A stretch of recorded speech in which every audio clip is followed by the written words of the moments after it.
इसके साथ ही भगवान श्री कृष्ण ने पांडवों को कलयुग के इंसानों से जुड़े कुछ ऐसे रहस्य भी बताए थे जिनको सुनने के बाद आप दांतों तले अपनी उंगली दबा लेंगे। अगर आप भी इन रहस्यों के बारे में जानना चाहते हैं तो हमारी आज की यह वीडियो बिना स्किप किए हुए अंत तक देखते रहिए। आपका ज्यादा समय न लेते हुए वीडियो की शुरुआत करते हैं। दोस्तों, जुए में सब कुछ हारने के बाद जब पांडव वन में जा रहे थे तभी पांडवों ने भगवान श्री कृष्ण से पूछा, हमने तो ऐसा कोई बड़ा पाप नहीं किया, फिर भी हमें इतना बड़ा दंड क्यों मिला? तब श्री कृष्ण ने कहा, प्रिय पांडवों, द्वापर अपने अंतिम चरण पर है। यह सब जो भी हो रहा है वह आने वाले कलयुग का प्रभाव है। इस पर युधिष्ठिर ने आश्चर्य से भगवान श्री कृष्ण से पूछा कि हे वासुदेव, कलयुग तो अभी आया भी नहीं है और उसका इतना भयंकर परिणाम ही क्यों? जब कलयुग आरंभ हो जाएगा तो क्या होगा? भगवान श्री कृष्ण ने कहा, आप सभी भाई वन में जाइए और वहां जो कुछ भी दिखे वह आकर मुझे बताइए। उसी आधार पर मैं आपको कलयुग की गति के बारे में बता पाऊंगा। भगवान श्री कृष्ण के ऐसा कहने पर पांचों भाई वन में अलग अलग दिशा में चल पड़े। पांचों भाई वन में जाकर वापस लौटे तो हर कोई वन के दृश्य को लेकर हैरान था।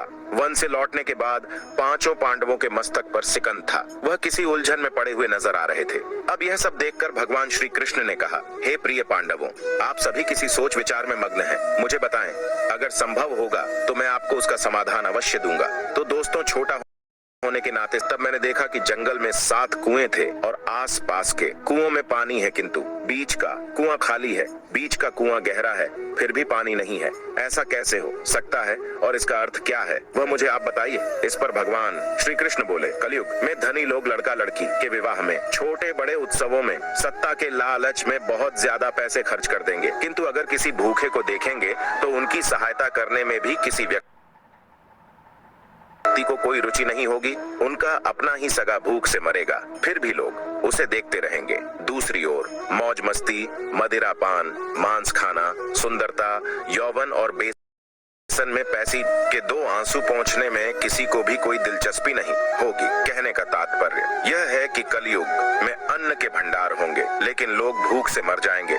श्री कृष्ण के मुंह से इस तरह की बात सुनकर सहदेव एक पल के लिए काफी दुखी हो जाते हैं, लेकिन वे इस कटु सत्य से भी मुंह नहीं फेर सकते थे।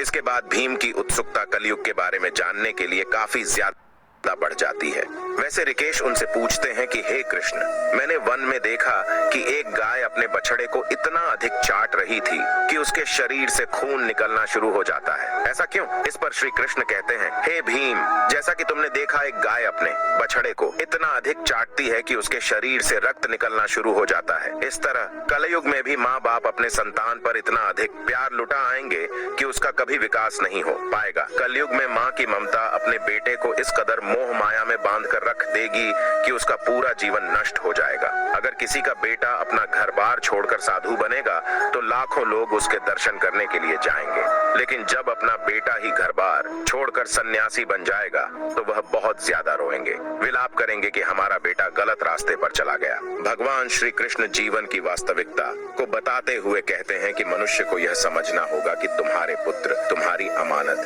नहीं है, बल्कि तुम्हारी पत्नी की है और पुत्रियां उनके पतियों की। तुम्हारा शरीर मृत्यु की है और आत्मा परमात्मा की अमानत है। भीम के